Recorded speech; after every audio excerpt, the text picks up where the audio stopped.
बिस्मिल्लाहिर्रहमानिर्रहीम। अस्सलाम वालेकुम नाज़रीन। नाज़रीन, आपके कुछ व्हाट्सअप पिक्चर्स आई थी और उसके अलावा आपकी कुछ इस बात पे था कि उस बीमारी के हवाले से आप कुछ डिस्कस करना चाहते थे। तो सबसे पहले जो इस टाइम प्रॉब्लम चल रहा है वो चल रहा है, जो आपकी पिक्चर्स आई हैं, हम आपको पिक्चर जो आपकी आई है वो आपको वीडियो में भी दिखाते हैं। ये जो पिक्चर आप देख रहे हैं ये है ब्राउन लीफ स्पॉट, और ये इस टाइम 55 डेज पे जो क्रॉप्स जा रही हैं, स्पेशली मुजीका और जो रेड पोटैटो हैं उसकी वैरायटीज, उसके ऊपर 55 डेज पे आके नीचे की तरफ अगर आप गौर करें तो ब्लैक ब्लैक स्पॉट्स बनने शुरू हुए हैं। इस तस्वीर में अगर आप गौर से देखेंगे तो इसमें छोटे जो पत्ते हैं उस पे भी, यानी कि जो नई फोट है उस पे भी ट्रांसफर हो रहे हैं। इसका प्रॉब्लम क्यों आता है? इसका प्रॉब्लम उस टाइम ज़्यादा आता है जब ख़ास तौर पे ट्यूबर अपने साइज को ग्रो कर रहा होता है। उसमें पत्ते के अंदर जो कुव्वत मुदाफ़त होती है अगेंस्ट वेदर, वो कम होना शुरू हो जाती है। थोड़ी बहुत भी वेदर में चेंजिंग जब आती हैं तो ये पत्ता बर्दाश्त नहीं कर पाता और फंगस की बीमारी, इसको ब्राउन लीफ स्पॉट्स कहते हैं, ये डेवलप होना शुरू हो जाती है।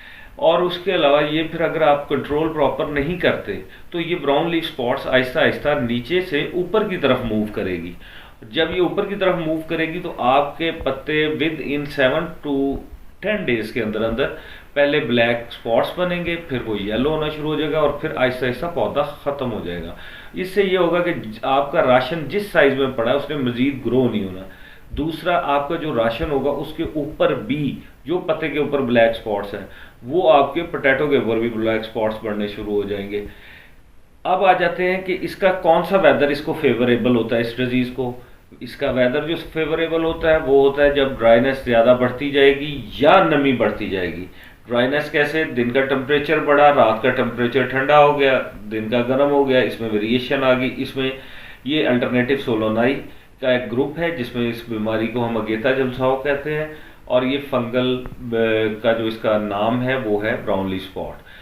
उसके बाद ये आहिस्ता आहिस्ता जब आपकी उस टाइम में भी बढ़ती है, और दूसरा जब वेदर नमी में आपने नीचे इरिगेशन की होती है, नमी बहुत ज़्यादा हो जाती है और ऊपर से धुंध फॉग शुरू हो गई, धुंध शुरू हो गई, और दिन का जो सूरज है वो बिल्कुल ही ख़त्म हो जाता है और नमी ज़्यादा बढ़ जाती है, उससे भी बड़ी तेज़ी से ये डिज़ीज़ फैलना शुरू हो जाती है। आपके उसमें पत्ते भी येलो होते हैं क्योंकि ओवर वाटरिंग की तरफ चले जाते हैं, लीव्स में इतनी पावर नहीं रहती, जब लीव्स में पावर ख़त्म तो उस सूरत में भी ब्राउन लीफ स्पॉट बढ़ते हैं। ये हो गए इसके सिम्टम्स। अब हम इसको किस तरह, इससे हम बेहतरी की तरफ आ सकते हैं कि हम इसकी बीमारी, क्योंकि मौसम ने बीमारी को बढ़ाना है। हम जो फंजिसाइड्स यूज़ करते हैं उसका मकसद ये होता है कि उसके अंदर, पौधे के अंदर रेजिस्टेंस पैदा कर दें कि हमारा नुकसान मिनिमाइज हो जाए। अगर हम इसको नहीं रोकेंगे तो मैक्सिमाइज होगा, तो 10 दिनों में हमारी क्रॉप ख़त्म हो जाएगी और हमारा नुकसान होगा।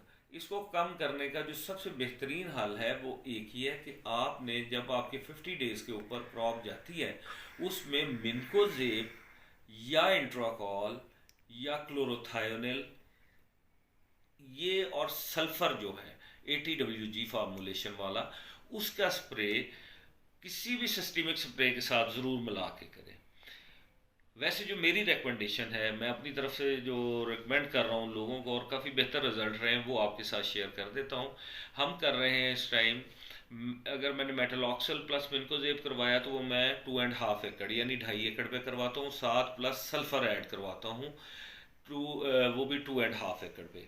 अब इसमें मंतक क्या है? मंतक ये है कि सल्फर और मिनकोजेब इन दोनों का काम है उसको, उसके ऊपर, पत्ते के ऊपर उसने कवर कर देना, एक शीट बना देनी। उसने करना है कि जो डिजीज आनी है उसको, उसके खिलाफ कुव्वत मुदाफ़त पैदा करनी, उसको करना। सल्फर उसमें आ जाता है फोलियर फंजिसाइड में, उससे ये पत्ते के अंदर थोड़ी सी हरियाली भी, मतलब जान में रखता है, उसका उसमें अमाइनो एसिड्स की मकदार को भी बढ़ाता है।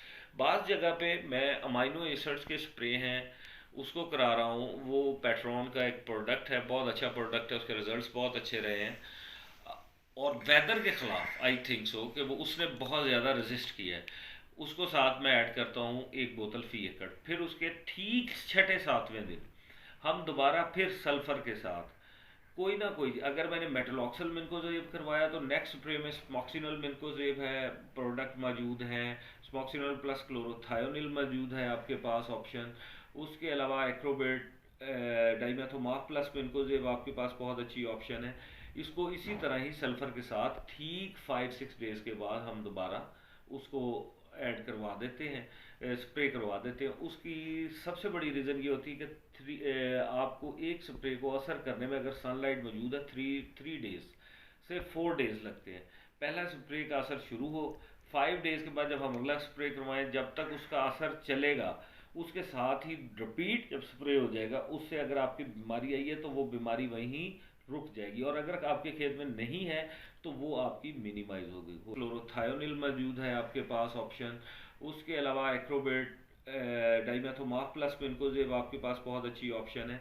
इसको इसी तरह ही सल्फर के साथ ठीक 5-6 डेज के बाद हम दोबारा उसको ऐड करवा देते हैं, स्प्रे करवा देते हैं। उसकी सबसे बड़ी रीज़न ये होती है कि आपको एक स्प्रे को असर करने में अगर सनलाइट मौजूद है 3 डेज से 4 डेज लगते हैं। पहला स्प्रे का असर शुरू हो, 5 डेज के बाद जब हम अगला स्प्रे करवाएं जब तक उसका असर चलेगा, उसके साथ ही रिपीट जब स्प्रे हो जाएगा उससे अगर आपकी बीमारी आई है तो वो बीमारी वहीं रुक जाएगी, और अगर आपके खेत में नहीं है तो वो आपकी मिनिमाइज हो जाएगी। उससे आपका प्लांट अगर आप 2 स्प्रे 55 डे और 70 डेज के दरमियान अगर आप कर देते हैं तो आपकी क्रॉप दोबारा ख़राब होती है, क्योंकि वो मोज़ीका 90 डेज तक उसकी लाइफ है, 90 से 100 डेज। वो 70 डेज अगर ठीक रहता है तो अगले 20 दिन उसको प्रॉब्लम इतनी खास कभी भी नहीं आएगी, पौधा बेहतरी की तरफ रहेगा। सो मैं वाइंड अप करते हुए आपको एक बात समझा देता हूँ कि इस बीमारी को कंट्रोल करने के लिए अब जो सूरत हाल है, आपको रेपिटेशन स्प्रे में जाना पड़ेगा, सल्फर मिनकोजेब क्लोरोथायोनिल प्लस सल्फर, और इस प्रोडक्ट्स को आपने ज़्यादा से ज़्यादा इस्तेमाल करना है। हमारे इस एरिया पाकपतन डिस्ट्रिक्ट में ये काफ़ी ज़्यादा डिजीज़ फैल रही है और अमूमन देखा जा रहा है 55-60 डेज पे इसका काफ़ी असर है।